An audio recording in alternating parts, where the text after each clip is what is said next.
예, 주님 집을 찾으신 여러분에게 하나님의 무한하신 축복이 가득하기를 간절히 소원합니다.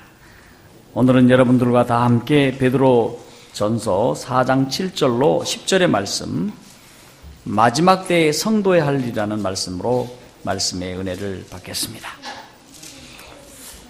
자, 우리 다 함께 베드로 전서 4장 7절에서 10절의 말씀이 되겠습니다. 교독을 하도록 하시죠. 베드로전서 4장 7절로 10절. 만물의 마지막이 가까웠으니 그러므로 너희는 정신을 차리고 근신하여 기도하라.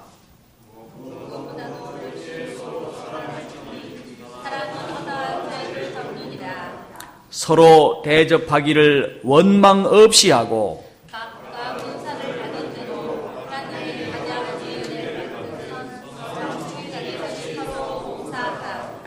예, 감사합니다. 우리 성진이 형제가 곧 군대를 가게 되겠는데요.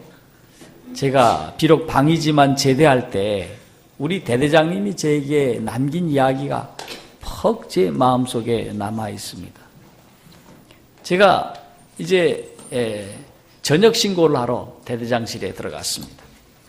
그때 그분이 신고를 받고 하는 말이 가서 잘 먹고 잘 살아라, 그런 얘기를 할 때에 저도 모르게 감동을 받았습니다. 여러분, 이런 인사가 어떻습니까? 좋습니까? 예. 잘 먹고 잘 살라. 어쩌면 오늘날 많은 사람들이 이 말에 감동을 받아서 잘 먹고 잘 살기 위해서 부단히 노력하고 있지 않나, 그렇게 생각을 합니다. 오늘 마지막 때를 살고 있는 하나님의 자녀들이 어떻게 하면 지혜롭고 바르게 살아서 하나님의 은혜 아래 살 수 있을까? 오늘 그 말씀이 말씀의 요지가 되겠습니다. 오늘 말씀을 보니 만물의 마지막이 어떻다고 말씀하고 있습니까? 가깝다라고 말씀하고 있어요. 그래서 뭐라고 말씀하고 있습니까? 너희는 뭘 차리라? 정신 차리고 뭐하라? 근신하여 기도하라. 그렇게 말씀을 하고 있습니다. 우리 교단 내에 예수님의 재림을 간절히 사모하고 있는 사람들이 모여서 만든 단체가 있는데 재림회라고 이야기를 합니다.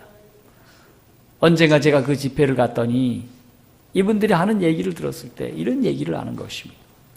예수님의 재림이 얼마나 가까운가? 그분들은 거기에 대해서 굉장히 관심을 가지고 재림에 대해서 열심히 연구하는 사람들이고 재림 준비를 열심히 하는 그런 사람들이었습니다.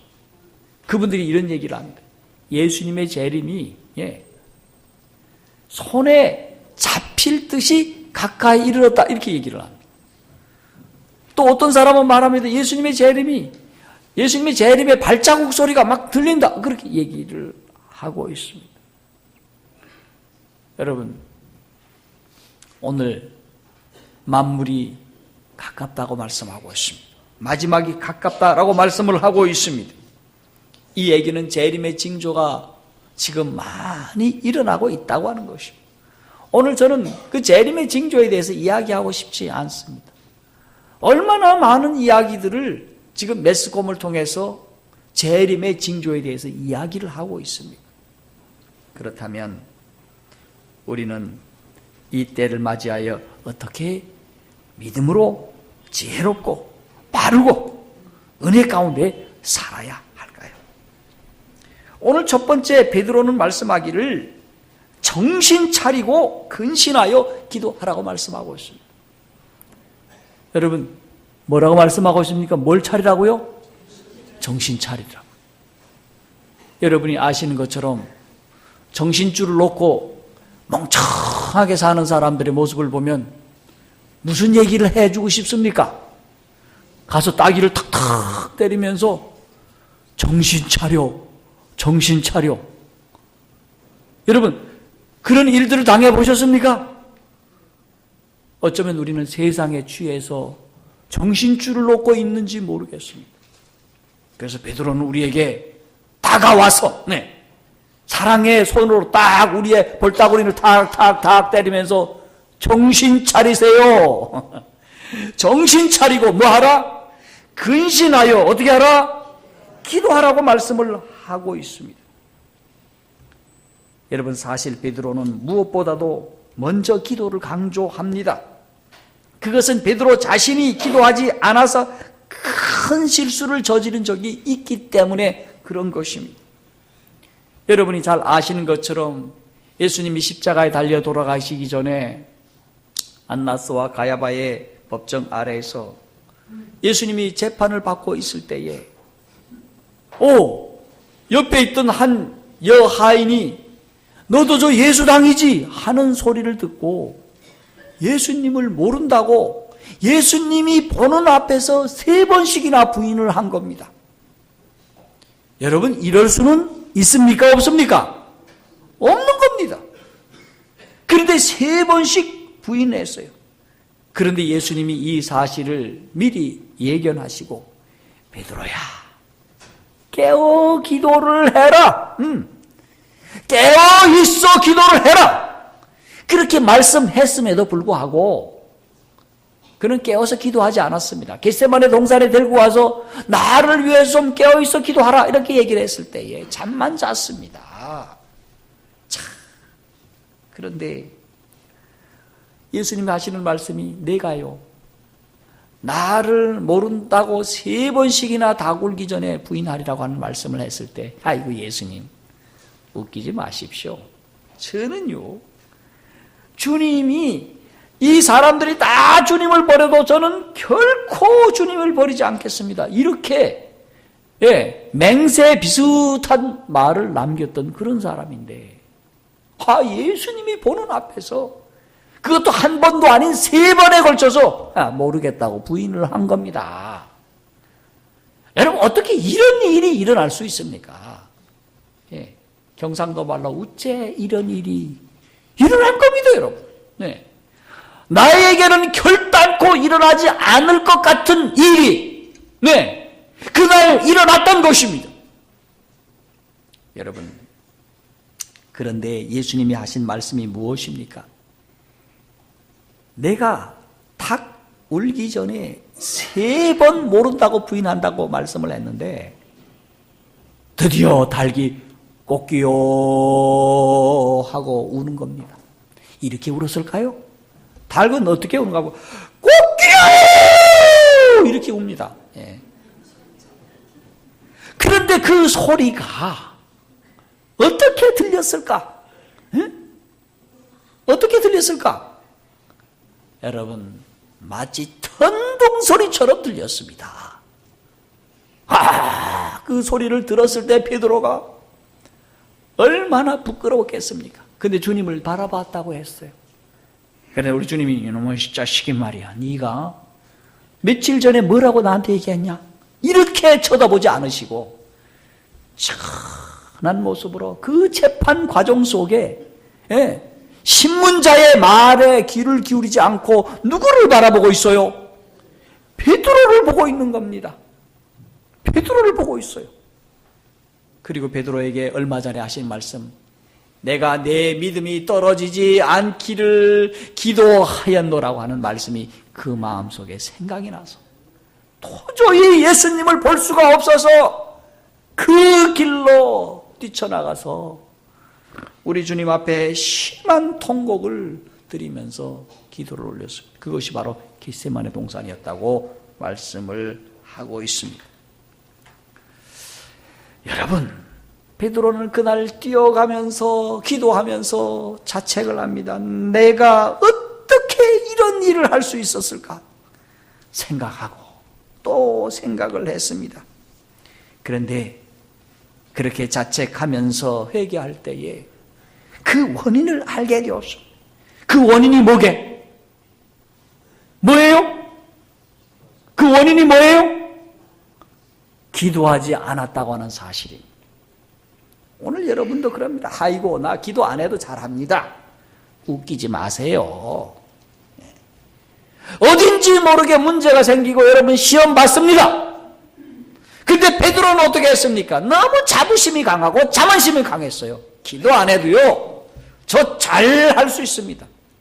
우리 선생님들이 숙제를 잘하면 도장을 찍어주는 게 있어요. 참 잘했어요. 이렇게 도장을 찍어주죠. 우리 김 선생님도 찍어줍니까? 예, 노트에다 참 잘했어요. 예. 기도 안 해도 참 잘했어요. 이런 도장 받을 줄 알았습니다. 근데 천만의 말씀 아니었습니다. 그리고 엄청난 실수를 범하고 난 다음에 그가 깨달은 것이 무엇입니까? 장난이 아니구나. 영적 세계가 내 마음대로 되는 것이 아니로구나. 예. 마귀의 심각한 시험이 있다고 하는 사실을 그가 깨우치고 그가 정신 차려 근신하여 기도하라. 그렇게 우리에게 권면하고 있는 것입니다. 정신 차리고 기도하라라고 말씀하지 않고 거기다 하나 더 붙였습니다. 어떻게 하여? 어떻게 하여? 근신하여 기도하라. 근신이라는 단어가 무엇입니까? 네, 내 자신을 잘 살피고 아주 조심스럽게 그렇게 기도하라고 말씀하고 있는 것입니다. 여러분, 기도가 없는 사람은 바른 신앙을 할 수 없습니다. 어떤 직분에 있던 사람이든지 간에 기도하지 않는 사람은 신앙생활을 바르게 할 수가 없습니다. 그렇기 때문에 기도하지 않는 사람에게 우리는 기대할 필요가 없습니다. 오늘날 이 세상이 얼마나 악하고 유혹과 시험이 많습니다. 신앙하기가 얼마나 어렵습니까? 이런 세상 살면서 기도 없이 신앙생활을 하겠다? 이거는 나는 거짓말하며 살겠다고 하는 것입니다. 여러분, 기도에 대하여 우리 선지자는 기도 24, 25쪽에 보면 우리가 기도를 하지 않으면 우리를 캄캄한 어두움에 가두어 놓을 것이라고 말씀을 하고 있습니다. 우리 아이가 어렸을 때 우리 집사람 유난이가 가끔씩 잘못하면 벌을 주는데 우리 사람이 벌을 주는 거 보니까 재미있는 벌을 주는 거예요. 가두어 놓는 거예요. 그럼 애가 아주 자지러지는 겁니다. 차라리 한 대 딱 때리면 좋은데 가두어 놓아요. 우리 김소희 선생님 어떻게 생각하세요? 가두어 놓으면 애들이 어때요? 안 해봤어요? 자지러져요. 근데 우리가 스스로 기도하지 않으면 우리가 어디에 있다는 것입니까?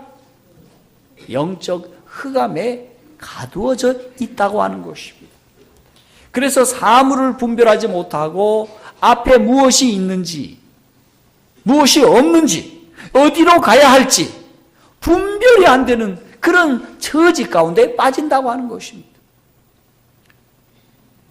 여러분, 베드로가요, 자기가 이와 같은 연유 속에 하시는 이 말씀을 생각할 때 아주 피맺힌 얘기입니다. 그래서 베드로는요, 지나가다 닭이 꼬끼 하고 울면은 즉시 무릎을 꿇고 예수님 저를 긍휼히 여겨주시옵소서, 그렇게 기도를 했다는 것이 아닙니까? 그래서 기도를 하는데 어떻게 기도하라는 것입니까? 그냥 기도가 아니라 어떻게 기도하라? 정신 차리고 근신하여 기도하라는 것입니다. 아멘입니까? 정신 차리셔야 돼요. 그런데 우리 하나님은 이 기도에 대해서 어떤 마음을 갖고 계실까? 가끔씩 우리는 무슨 일을 하다가 제일 중요한 분이 도대체 무슨 생각을 하고 있느냐, 이게 제일 중요한 겁니다. 그럼 우리 하나님은 기도에 대해서, 우리가 기도하는 것에 대해서 어떤 생각을 갖고 계실까? 중요할까요? 중요하지 않을까요? 매우 중요하다는 사실이에요. 기도에 대하여 이렇게 말씀하고 있습니다. 하나님께서는 당신 자녀 중에 아무리 비천한 자라도 진정으로 하는 기도를 들으시려고 고대하시고 기뻐하시지만 우리들은 우리의 소원을 하나님께 고하기를 매우 싫어한다. 하나님께서는 무한하신 사랑의 마음으로 사람들을 그리워하시고 저희가 구하고 생각하는 것 이상으로 주시려고 하지만 그들이 그렇듯 적게 기도하고 그렇듯 믿음이 적으니 이것을 볼 때 하늘의 천사들이 시험에 빠지게 쉬운 불쌍하고 무능력한 인간을 어떻게 생각할 것인가? 자, 우리 주님은 아주 친한 마음으로, 사랑의 마음으로 기도하기를 그리워하고 있다. 사람들을 그리워하고 있다라는 말씀을 하고 있는 것입니다. 여러분이 우리 하나님 가까이 오시길 우리 하나님이 지금 뭐 하고 계시다고요? 뭐 하고 계시다고요? 그리워하고 있다. 참 우리 하나님 감사한 일입니까? 감사한 분이십니까? 정말 감사한 분. 우리를 그리워하고 있다. 뭐 하기를? 기도하기를 그리워하고 있다. 듣고 우리에게 좋은 것을 주시기 위하여 그리워하고 있다. 여러분, 이렇게 그리운 분이라면 쫓아가야 됩니까? 가야 됩니까? 그리워하고 있는데, 우리를 기다리고 계시는데 우리는 이렇게 끝까지 세워놓아야 되겠습니까? 아닙니다. 이 생각하면 바로 쫓아가야죠. 바로 나가야죠. 그렇습니까? 그렇습니다. 그런데 마귀는 우리가 기도하려고 하나님께로 나아가는 길목마다 지키고 있다는 것입니다. 야, 어제도 했는데 뭘 오늘도 또 하려고 그러느냐? 살짝 해도 하나님이 잘 들으셔.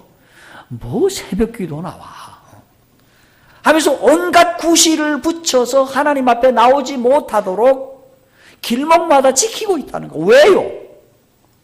은혜 받으면 안 되니까. 자기 백성이 잃어버리면 안 되니까. 구원받고 축복받으면 안 되니까. 우리를 파괴시켜야 하기 때문에 그런 것입니다.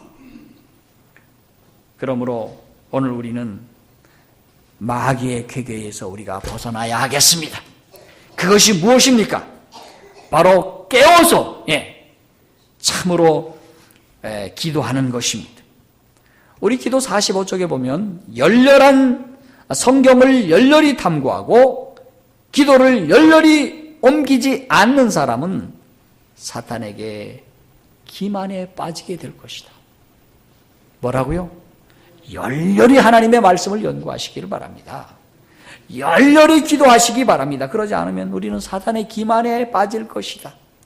어쩌면 우리는 많은 사탄의 기만 속에 살았을지는 몰라요. 여러분, 우리는 사탄의 기만으로부터 나오기 위하여 정말 열렬히 기도하시기 바랍니다. 이제 베드로는 그걸 너무도 깨우쳐 알고 마음이 너무너무 아팠습니다. 야, 내가 수석 제자였는데 어떻게 이럴 수가 있는가? 그래서 그가 정말로 열심히 기도를 합니다. 열심히 하나님 앞에 부르짖습니다. 그리고 난 다음에 베드로 전서와 후서를 쓴 것이 아닙니까? 그리고 오늘 만물이 가까웠으니 그러므로 너희는 뭘 차리라? 정신 차리라. 베드로가 그때 정신을 차렸습니까? 못 차렸습니까? 정신줄을 놨어요. 근신하여 기도하라 라고 말씀을 하고 있어요. 만물이 가까울수록 기도하라고 말씀하고 있어요.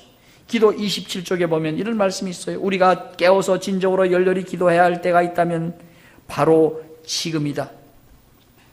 선한 것처럼 보인다고 생각될 수 있는 것들이 있지만 많이 기도하며 그것을 살펴볼 필요가 있다. 왜냐하면 그것들은 영혼을 곁길로 나가게 할 원수의 그럴듯한 술책이기 때문이다. 그 길은 진리의 길과 아주 가깝게 나 있기 때문에 성결과 천국으로 인도하는 길과 그 길을 분별해내는 것이 아주 어렵다. 오늘 마귀는 참으로 거룩하고 바른 길을 우리 하나님께서 내놓으신 그 길이 있는데 그 옆에 아주 유사한 길을 하나 내놓아서 우리로 하여금 분간하지 못하도록 만들어 놓음으로 우리를 실족하게 만든다고 하는 것입니다.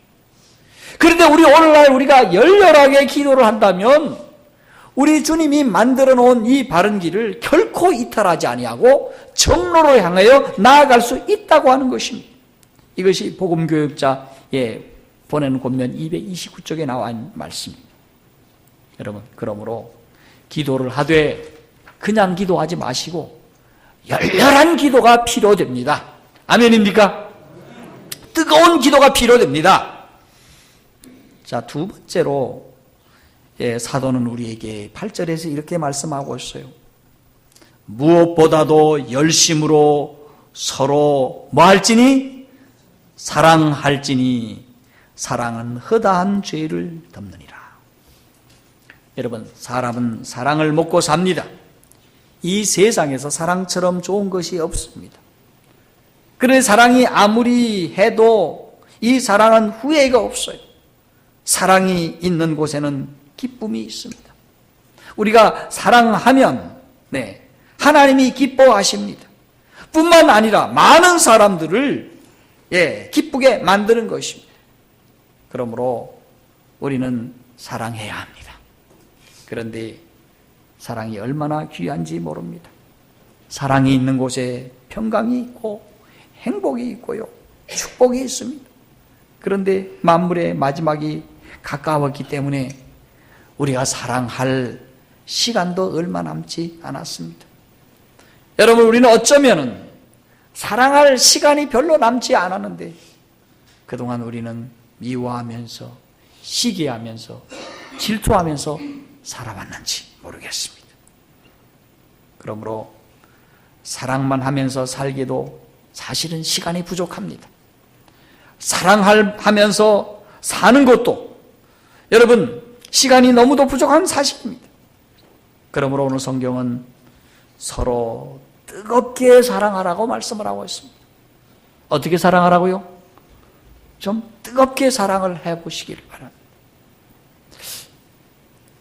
이거 좀 말이 좀 지나치지 않습니까? 사랑을 하되 좀 뜨겁게 하라?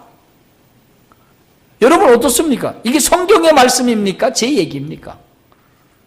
성경 말씀이라면 우리가 실천을 좀 해야겠습니까? 뜨겁게 사랑하라고 말씀했는데 우리가 해야 할 일입니까? 여러분, 그 뜨겁게 사랑하는 그 방법이 무엇입니까? 먼저는 여러분 마음속에 사랑하기로 결심하시기를 바랍니다. 나는 사랑하면서 살 거야! 이런 마음에 결심하시기를 바랍니다. 아멘입니까? 나는 사랑하며 살 거야! 나는 사랑하며 살 거야! 여러분 마음속에 다짐을 한번 해보십시오. 나는, 따라합시다. 나는 사랑하며 살 거야. 나는 사랑하며 살 거야. 나는 뜨겁게 사랑하며 살 거야. 그게 뭘까? 이렇게 생각하고 여러분이 사신다면 여러분의 입술에서 사랑의 언어가 나올 것이고 행동을 해도 사랑의 행동이 나올 것이며 결국에 가서 아주 중요한 말씀이 나와 있는데 여기 보니 사랑은 허다한 죄를 어떻더라? 덮는다. 허다한 죄를 덮는다라고 말씀하고 있는데 이 뜨겁게 사랑하라는 의미가 무엇인가? 여기서 베드로 선생님이 우리에게 주시고자 원하시는 메시지가 뭔가? 허다한 죄를 덮을 수 있을 정도의 뭘 하라고 하는 것입니까? 사랑을 하라고 하는 것입니다. 이것이 바로 무엇입니까? 뜨겁게 사랑하는 최고봉이라는 사실입니다. 여러분이 덮어주세요.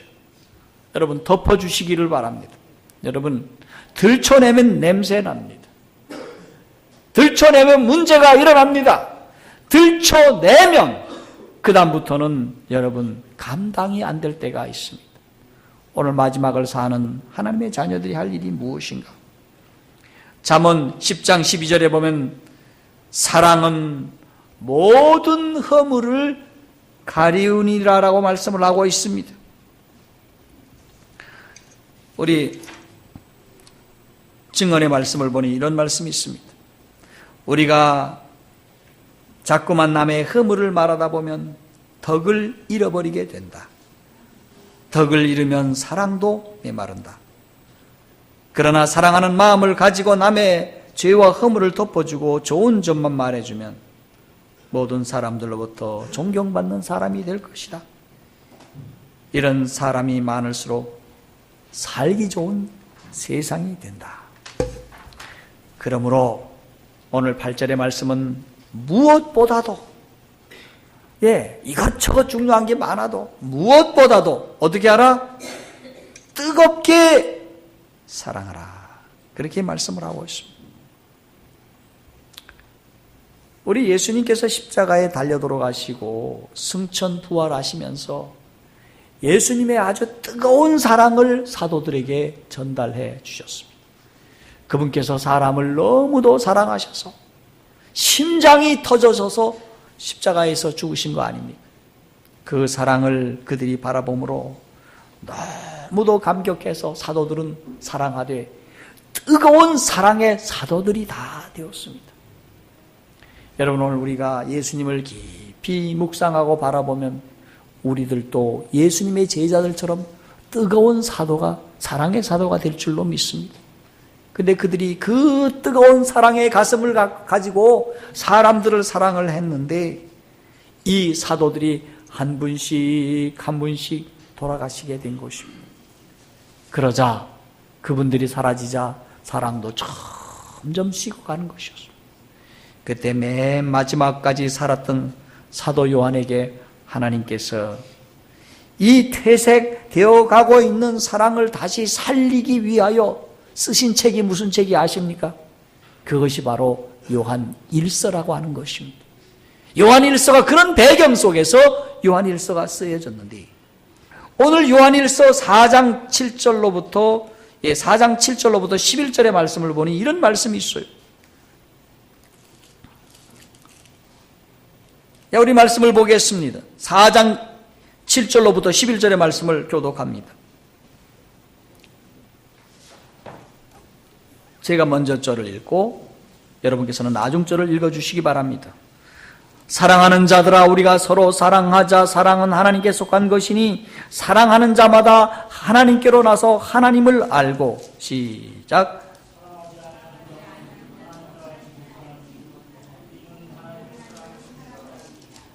하나님의 사랑이 우리에게 이렇게 나타난 바 되었으니 하나님이 자기의 독생자를 세상에 보내심은 저로 말미암아 우리를 살리려 하심이라. 10절 시작.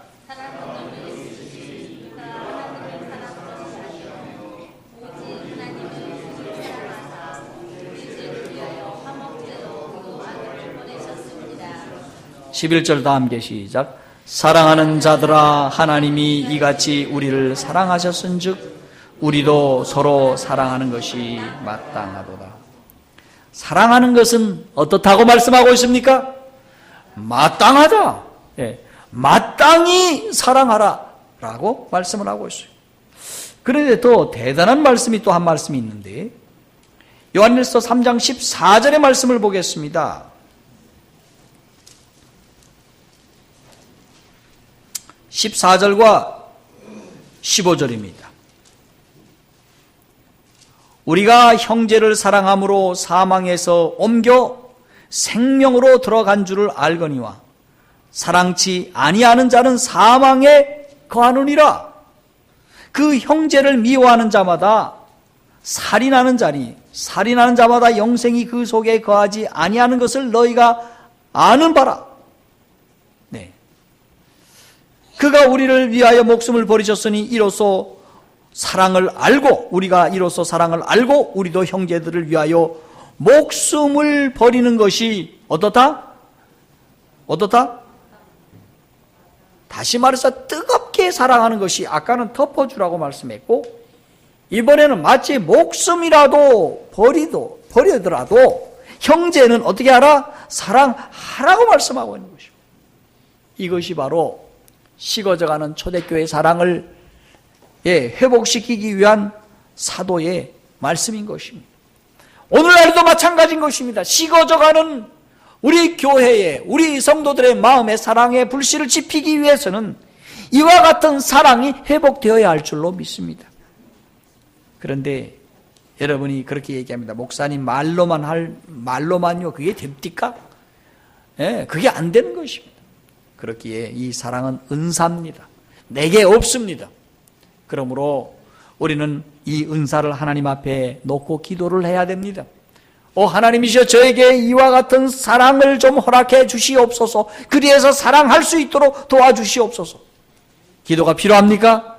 거룩한 성령님 제 마음을 새롭게 하셔서 남을 사랑할 수 있도록 좀 도와주시옵소서. 제가 교회에 들어왔을 때 어떤 분이 그런 기도를 드리는 것을 보았습니다. 그분이 어느 날 아주 조용한 시간에 조심스러운 사람들끼리 모여 있었습니다. 그런데 그분이 우리에게 이런 얘기를 합니다. 저는 너무너무 고통스럽고 너무 외로워요. 그때가 제가 언젠가 하면 아마 신학생 때였던 것 같아요. 제가 신학교를 다니다가 시골 교회에 갔더니 안식일 오후에 그 추운 난로를 피워놓고 조용히 앉아서 기타를 치면서 하나님을 찬송하다가 너무도 감격되고 눈물이 나왔습니다. 그때는 우리가 말씀 묵상하자 이런 말을 하지 않았는데 돌아가면서 하나님의 은혜가 무엇인지 서로 얘기를 하자 했을 때 그분이 그런 얘기를 하는 겁니다. 저는 너무너무 외롭고 힘들고 고통스러워요. 저는 남도 사랑하지도 못하고 하나님도 사랑하지 못해요. 어떻게 했으면 좋을지 몰라요. 그러면서 그가 한 말이 저는 남을 사랑하기 위해서 하나님 사랑할 수 있는 마음을 허락해 달라고 그렇게 기도를 했습니다. 그런데 그분이 지금은 사랑의 사람이 되었습니다. 그런데 그분은 1년에도 근 5명 내지 10명씩 침례를 주는 전도인이 되었습니다. 그분의 아들이 우리 교회 목사님이 되셨습니다. 그분이 있는 곳에는 교회가 새롭게 되는 모습을 봅니다. 여러분, 오늘 우리에게 우리 주님을 뜨겁게 사랑하고 이웃을 위하여 뜨겁게 사랑할 수 있는 사랑이 필요합니다. 그런데 그분처럼 우리 다 함께 우리 하나님 앞에 사랑을 달라고 기도하기를 원치 않겠습니까? 기도하기를 여러분들 바라지 않겠습니까? 기도하십시다. 사랑을 좀 달라고. 그 다음에 말씀을 보니 어떻게 말씀하고 있습니까? 서로 대접하라라고 말씀을 하고 있어요. 대접하기를 어떻게 하라? 원망 없이 하라고 말씀을 하고 있습니다. 여러분, 여기 대접한다는 말을 번역한다면 영접한다는 말이에요. 여러분, 다른 사람을 잘 영접하는 모습으로 대하시기를 바랍니다. 여러분, 우리 다른 나라의 대통령이 한국에 오면 우리 한국에 있는 분들이 그분들을 어떻게 대접을 합니까? 영접을 잘합니까? 소홀히합니까? 소홀히하지 않습니다. 오늘 우리는 한 분 한 분을 잘 대접하시고 영접하여야 됩니다. 저는 그래서 설교할 때 여러분 매 안식일마다 가능하면 바깥에서 안내 집사님들과 함께 여러분들을 만나서 영접하기를 바랍니다. 그 이유가 뭡니까? 제가 여러분을 영접하고 싶은 마음이 있어서 그렇게 하는 것입니다. 여러분, 어쨌든 간에 우리가 남을 대접하기 위하여 일어서셔서 그분에게 다가가셔서 영접하시는 대접이 필요합니까? 필요한 것입니다. 마태복음 7장 12절의 말씀을 보니 대접하는 것은 하나님의 율법이요 선지자의 기별이라고 말씀하고 있는 것입니다. 여러분, 그러므로 잘 대접해야겠습니까? 잘 대접해야 됩니다. 재림 신도의 가정 445쪽에 보니 이런 말씀이 있어요. 성경은 남을 대접하는 일의 실천을 크게 강조하고 있다. 남을 대접하는 일을 하나의 의무로 과할 뿐만 아니라 이 미덕을 실천하는 많은 아름다운 광경과 또 이로부터 오는 많은 축복을 보여준다. 이들 중에 가장 현저한 것으로는 아브라함의 경험이 있다. 아브라함이 부지 중에 사람을 어떻게 했습니까? 나그네를 대접을 하다가 천사를 만나게 되어서 참으로 남을 위하여 봉사하게 된 귀한 특권이 있지 않습니까? 여러분, 성장하는 교회, 성장하는 성도가 있는 곳에는 반드시 남을 영접하고 사랑하는 그런 일들이 있다고 하는 것입니다. 여러분이 이 교회가 신앙이 좋은 교회인가? 이 교회가 신앙이 나쁜 교회인가를 알려면 첫째, 그 교회에 가셔서 안내하시는 분들을 보면 압니다. 그리고 성도들이 어떻게 대접하고 어떻게 대하는가를 보면 그 성도들의 믿음의 표준을 알게 되는 것입니다. 여러분, 말로는 무엇을 못하겠습니까? 그런데 접대, 대접은 무엇입니까? 또한 다른 하나의 사랑의 모습인 것입니다. 교회 증언 6권 342, 343쪽에는 이런 말씀을 하고 있어요. 이러한 권고들은 이상하게도 등한시 되어 왔다. 그리스도인이라고 공언하는 자들 사이에서 참된 환대는 거의 실행되지 않는다.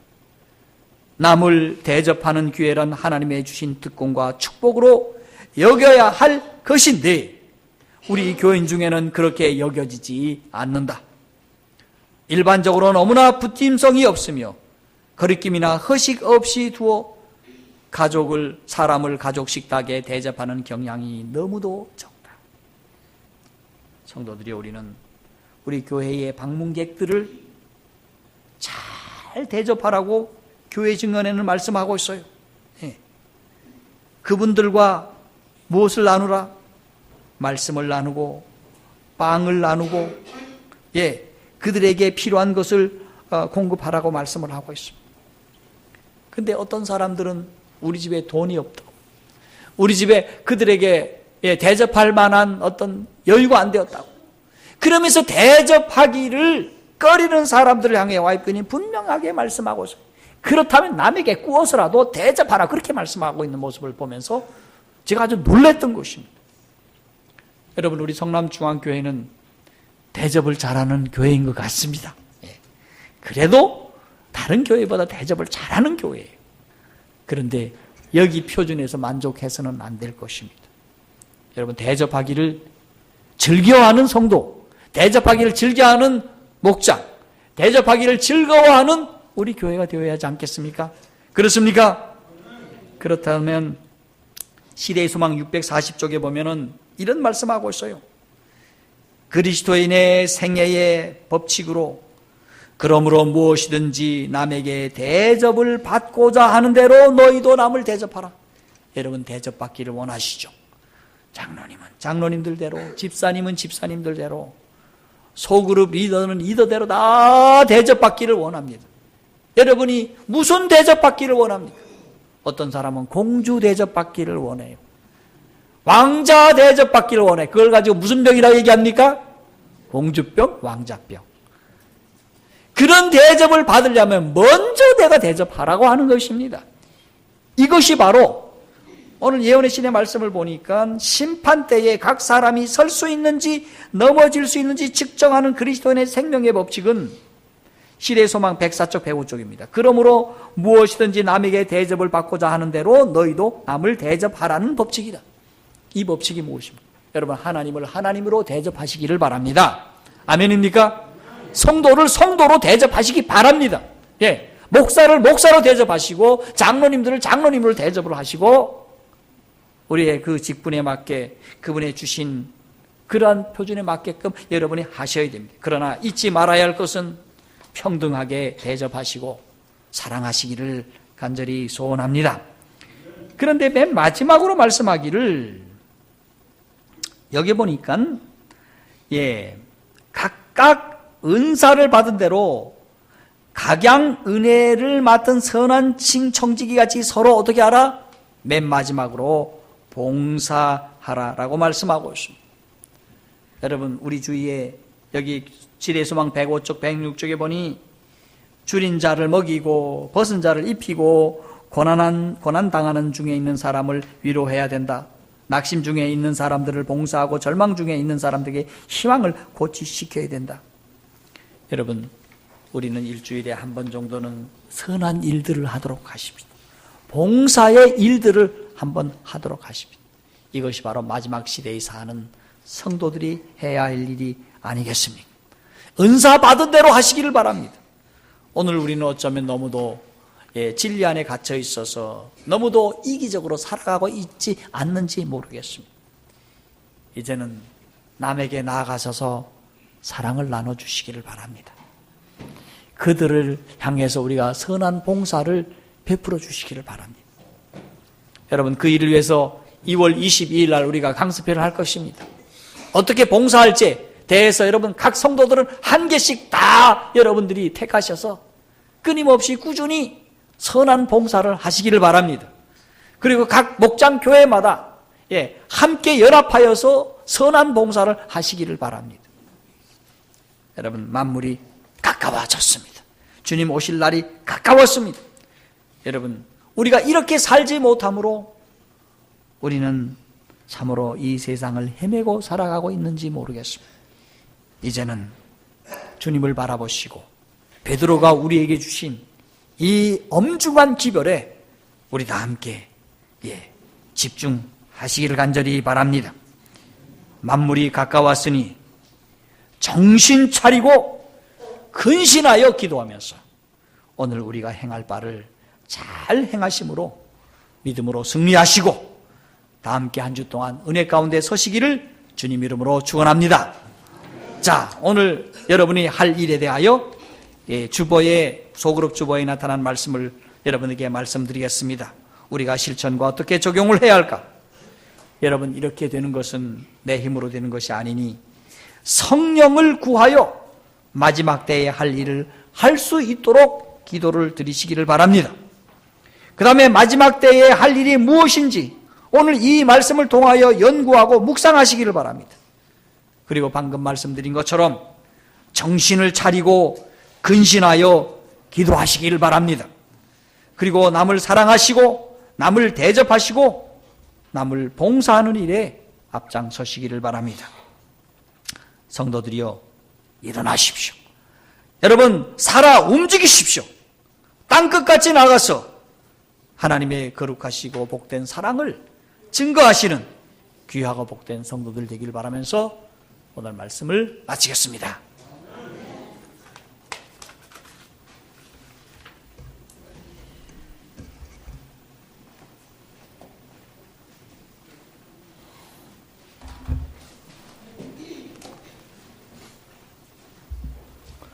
말씀을 생각하시면서 다 함께 일어서셔서 찬미 403